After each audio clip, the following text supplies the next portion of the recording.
સુરતને સ્વચ્છ રાખનાર સફાઈ કર્મચારીઓને કોન્ટ્રાક્ટર દ્વારા શોષણ કરાતું હોવાનો આક્ષેપ સાથે ગાર્બેજ કલેક્શનના કર્મચારીઓ દ્વારા વરાછા ખાતે વિરોધ કરાયો હતો।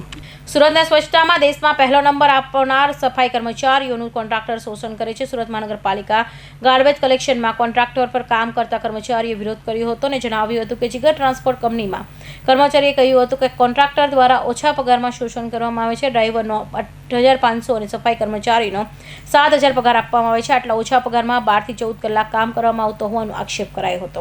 આ ઉપરાંત કોન્ટ્રાક્ટર દ્વારા ફરજિયાત ભંગાર ભેગો કરી લાવવાની ચીમકી અપાઈ છે। જો સફાઈ કર્મચારી ભંગાર લાવવાની ના પાડે તો તેને નોકરીએથી કાઢી મૂકવામાં આવે છે અથવા તો હાજરી પૂરવામાં આવતી નથી, ત્યારે પગાર વધારવામાં આવે અને શોષણમાંથી મુક્ત કરવામાં આવે તેવી સફાઈ કર્મચારીઓએ માંગણી કરી હતી।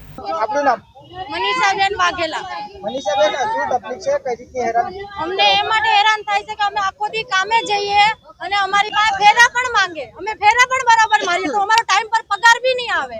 આ જ્યારનો નવો સાહેબ આવેલો છે ને અમારા જીગર ટ્રાન્સફરમાં, ત્યારની આ તકલીફ થઈ રહી છે અમને। નકર અમારો જે કાંજી સેટ હતો ને, 1 નંબર સેટ હતો હો, કોઈ દી તકલીફ ના આપી, કોઈ દી નહીં। અમને ઉલટા અમને દુઃખ પડે, અમારું એક્સિડન્ટ થયું હોય, ગમે તે થયું હોય, અમને તકલીફ આપે તો પૈસા ઈ કાઢીને આપે અને આ અમારા પેટનો નિવાલો છીને છે। એવું નહીં ચાલે સેઠ। અમારો તો અમારો એટલે અમારો જીવ આત્મા આખો બળે છે। હવારના હાથ ના જઈએ તો સાંજના 5 વાગે સુધી છૂટી નહીં મળે, અમે કામ જ કર્યા રાખીએ। તો અમે કામ કરીએ તો અમારો પગાર આપો, અમારે બીજી તમારી જોડે કઈ નથી જોતું। અને અમને ભંગાર બાબતમાં બી ભંગાર બાબતથી તો અમે તો વિસ્ફોટ રોડ પરનું કચરું અમે ભરીએ અને આ લોકો તો ગાડી પર ચાલે પણ અમે રોડ પરનું કચરું ભરીએ। એવું કચરું ભરીએ ને કે આ ટાટિયાના કમર રોવા જેવા થઈ જાય, પણ તો પણ અમે કોઈ દી નથી બોલતા કોઈને। અમારું કામ કરવાનો હક છે ને અમે કરીએ છીએ, પણ અમારો ખાલી પગાર તો બરોબર આપો। અમારે એની ઉપર જ જિંદગી કાઢવાની છે, અમને બીજું કોઈ કામ પણ નથી ફાવતું।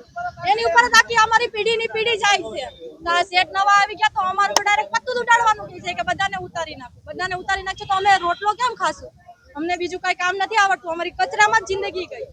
અમારે એટલો જ ન્યાય છે, બસ ખાલી એટલી જ કૃપા કરો કે અમારો પગાર બરોબર અમને મળે ને અમારા છોકરા નાના નાના છે એ પણ મોટા ભણીને થાય, એ અમારી જેવા કચરામાં હાથ નહીં નાખે। અગર અમે કમાશું તો જ અમારે આગળ થશે ને કઈ, નકર અમારી જોડે તો કાંઈ નથી। શું છે?